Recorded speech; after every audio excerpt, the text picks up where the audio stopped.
नमस्कार मित्रों, स्वागत है आपका एक बार पुनः एकम सत पर। संसार के मानचित्र पर जब हम दृष्टिपात करते हैं तो हमें असंख्य मार्ग, संस्कृतियां, मत और पद्धतियां दिखाई देती हैं। कोई पूर्व की ओर मुख करके प्रार्थना करता है, कोई पश्चिम की ओर मुख करके। प्रश्न यह नहीं है कि कौन सा मार्ग सही है, प्रश्न यह है क्या इन सबका गंतव्य एक ही है। आज के इस चलचित्र में हम एक ऐसे ही सुभाषित की चर्चा करेंगे जो हजारों वर्षों से भारतीय चेतना का आधार रहा है। इस वीडियो के माध्यम से आप जान पाएंगे कि कैसे विविधता समाज को बांटने के लिए नहीं अपितु इसे जोड़ने के लिए, कुछ लक्ष्य की ओर ले जाने के लिए बनी है। ये ज्ञान आपको एक वैश्विक दृष्टि प्रदान करेगा जो संकीर्णता के अंधकार को मिटा देती है। आकाशात पतितम तोयम यथा गच्छति सागरम सर्वदेव नमस्कार केशवम प्रतिगच्छति। ये जो सुभाषित है आज का, इसका अर्थ क्या है? इसका अर्थ यह है कि जिस प्रकार से आकाश से बूंदें गिरती है, पतितम आकाश से पतित होती है, तोयम जल की बूंद, जिस प्रकार से करोड़ों जल की बूंदें आकाश से पतित होकर नदियों में मिलती है और वही सारी नदियां सागर में जाके मिल जाती है, उसी प्रकार से सभी देवताओं का, आप कोई भी मार्ग आपका हो, सर्वदेव नमस्कार केशवम प्रतिगच्छति।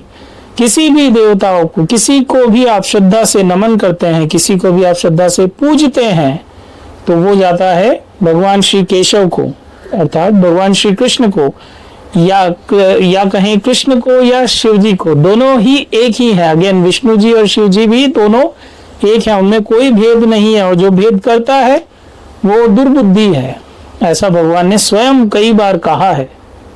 तो मित्रों, ये जो श्लोक है, अब इसकी ऐतिहासिक पड़ताल करते हैं कि ये श्लोक कहाँ से आया, ये कहाँ पे इसका इस श्लोक को पहली बार कहाँ प्रमाण मिलता है। ये सारी आज की चर्चा रहने वाली है। यदि आपको जानना है इसकी हिस्ट्री, इसका कॉन्टेक्स्ट, तो आप अंत तक हमारे साथ बने रहिए और जानिए कि ये श्लोक क्या है, कहाँ से आया और क्या संदर्भ है इसका, और अपने जीवन को हम किस प्रकार से बदल सकते हैं। इस श्लोक के अंदर कही हुई बातों को अपने अंदर उतार के कैसे हम अपने जीवन को बदल सकते हैं। चलिए प्रारंभ करते हैं एक और सत्र का। और आगे बढ़ने से पूर्व हर बार की तरह करबद्ध प्रार्थना, लाइक शेयर सब्सक्राइब करें, फेसबुक पे फॉलो करें एकम सत के हमारे पेज को।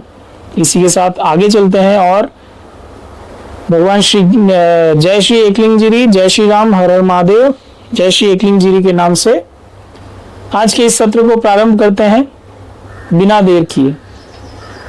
तो एकम सत बहुधा विप्रह बदंती, जो हमारे एकम सत चैनल का भी नाम है, तो वही यहाँ पे भी लिखा गया है। जो सत्य है वो एक है। वो एक कौन है? तो यहाँ पे उस एक को नाम दिया गया है। वो एक केशव है, वो एक कृष्णा है, भगवान श्री कृष्ण है, वो एक भगवान शिव जी हैं। इन दोनों को ही एक माना गया है। जो वो सत्य है, जो वो सत्ता है, जो इस सारे संसार को चला रही है, वो सत्ता कौन है? वो सत्ता वो ईश्वर है जो सभी देवताओं के द्वारा आशीर्वाद देता है, उन देवताओं के अंदर श्रद्धा को स्ट्रॉन्ग करता है। ये भी भगवान श्री कृष्ण ने भगवत गीता में भी कहा है यही बात। तो मित्रों, ये जो ऐतिहासिक संदर्भ है इसका, इस सुभाषित का, वो क्या है? वो आता है महाभारत में हरिवंश पुराण आती है। हरिवंश पुराण में ये आता है संदर्भ जहां पे ये सुभाषित कहा गया। महाभारत के भविष्य पर्व में जब युद्ध हो जाता है, उसके पश्चात ये बात आती है, तो उसमें ये श्लोक आता है। एक बार पुनः दोहराऊंगा, मेरे साथ आप भी दोहराइएगा। आकाशात् पतितं तोयम यथा गच्छति सागरम। आकाशात् पतितं तोयम यथा गच्छति सागरम, सर्वदेव नमस्कार केशवम प्रतिगच्छति, केशवम प्रतिगच्छति। और ये हमारा जो सनातन शास्त्र है, सनातन की अवधारणा ही यही है। इसीलिए हमने देखा कि जब हमारे भारत पर धार्मिक आक्रमण हुए तो हमने उनको भी स्वीकार कर लिया, उन्हें धार्मिक अलग दृष्टिकोण से नहीं देख पाए। हम ये नहीं जान पाए कि इनका जो थॉट प्रोसेस है वो हमारे जैसा नहीं है। जो हम बोलते हैं, जो हम करते हैं, इसे हम नहीं डिफरेंशिएट कर पाए। और उसी का कारण है कि आज ये स्थितियां हो गई है कि लोग डरा धमका के या किसी भी तरह के प्रलोभन दे दे के लोगों को कन्वर्ट कर पा रहे हैं। लेकिन वो एक अलग विषय हो जाता है। आज के विषय को मैं पुनः इसी से स्टिक अराउंड रहता हूँ, इसी से जुड़े रहते हैं और आगे बात करते हैं कि कैसे नदियां तभी तक अपना अस्तित्व रखती हैं जब तक कि वे समुद्र में नहीं मिल जाती। और समुद्र कौन है? समुद्र केशव है, श्री हरि विष्णु भगवान शिव जी हैं। तो ये बातें हैं। अब आगे चलते हैं। तो मैंने आपको जैसा बताया, भविष्य इसका जो संदर्भ है वो हरिवंश पुराण में मिलता है और वहां से इसे लिया गया। और हरिवंश पुराण में भगवान श्री केशव भगवान की जब महाभारत की जो युद्ध खत्म हो जाता है, जब महाभारत युद्ध खत्म होने के बाद का है आता है भविष्य पर्व, उसमें ये आता है कि किस प्रकार से, और स्वयं व्यासदेव, भगवान श्री व्यासदेव जी ने ये कहा है भगवान केशव को संबोधित करते हुए कि हे केशव, जिस प्रकार से नदी, जिस प्रकार से सारा जो जल जब आकाश से गिरता है नदियों में जाके मिलता है और अंततः वे ही नदियां अपने आप को समाहित करा देती है समुद्र में, तो आप वो समुद्र है जिसके अंदर सभी देवताओं के द्वारा दिए गए, आपके द्वारा प्रदत्त जो ऑब्जेक्ट्स हैं या जो भी आपके द्वारा दिया गया जो आशीर्वाद है, वही लोगों को अन्य देवताओं के द्वारा मिलता है, उनकी पूजा के द्वारा। तो अब ये बात आती है ना कि ये डराया जाता है कि यार आपने उन भगवान को, मतलब आजकल ये बहुत ज्यादा हो गया है कि ये दिन है तो इन भगवान को पूजो, और नहीं पूजोगे किसी और को पूजोगे तो ऐसा हो जाएगा वैसा हो जाएगा। तो भगवान इसीलिए जानते थे उस समय में भी, हजारों साल पहले जब महाभारत लिखी गई थी तभी वेद व्यास जी जानते थे इस बात को कि ऐसा समय आएगा जहाँ पे लोगों को इस प्रकार से डराया जाएगा कि भाई तुम हमारे भगवान को पूजो या तुम हमारे जो पद्धति उसको फॉलो करो। तो इसीलिए उन्होंने उस समय में ये फिलॉसफी दी थी और जो ये बात उन्होंने उस समय में कही थी। कितने फ्यूचरिस्टिक सोच थी हमारे जो ऋषि मुनि होते थे, उन लोगों की फिलोसॉफीज कितनी डीप स्टडी कह सकते हैं एक तरह से उनको, कि कितनी डीप स्टडी रही है उनकी, इन लोगों की, वेद व्यास जी की, मुनि वेद व्यास जी की। तो आगे चलते हैं। तो जिस प्रकार से नदियां अपना अस्तित्व खो देती है सागर में, उसी प्रकार से सभी देवता भी स्वयं भगवान श्री कृष्ण के ही प्रारूप हैं, स्वयं भगवान कृष्ण के ही रूप हैं। और भगवान श्री कृष्ण के द्वारा या भगवान शिव जी के द्वारा दिया हुआ प्रदत्त जो भी प्रसाद है वही हमें वो अपने अपने भक्तों में वितरित करते हैं। तो मित्रों, वसुदेव कुटुंबकम की जो भावना आती है, मैंने पहले भी कहा था, हालांकि उसका जो संदर्भ था वो पूरी तरह अलग था, लेकिन फिर भी जो शाब्दिक अगर लेते हैं तो वसुदेव कुटुंबकम में यही आता है कि हमारी जो टॉलरेंस है, हमारी जो एक्सेप्टेंस है, ये भारतीय सनातन धर्म की एक सबसे बड़ी खूबी है कि हम सबको टॉलरेट करते हैं अपने साथ में, हम सबको एक्सेप्ट करते हैं, जो जैसा है उसे वैसे ही एक्सेप्ट करते हैं। क्यों करते हैं?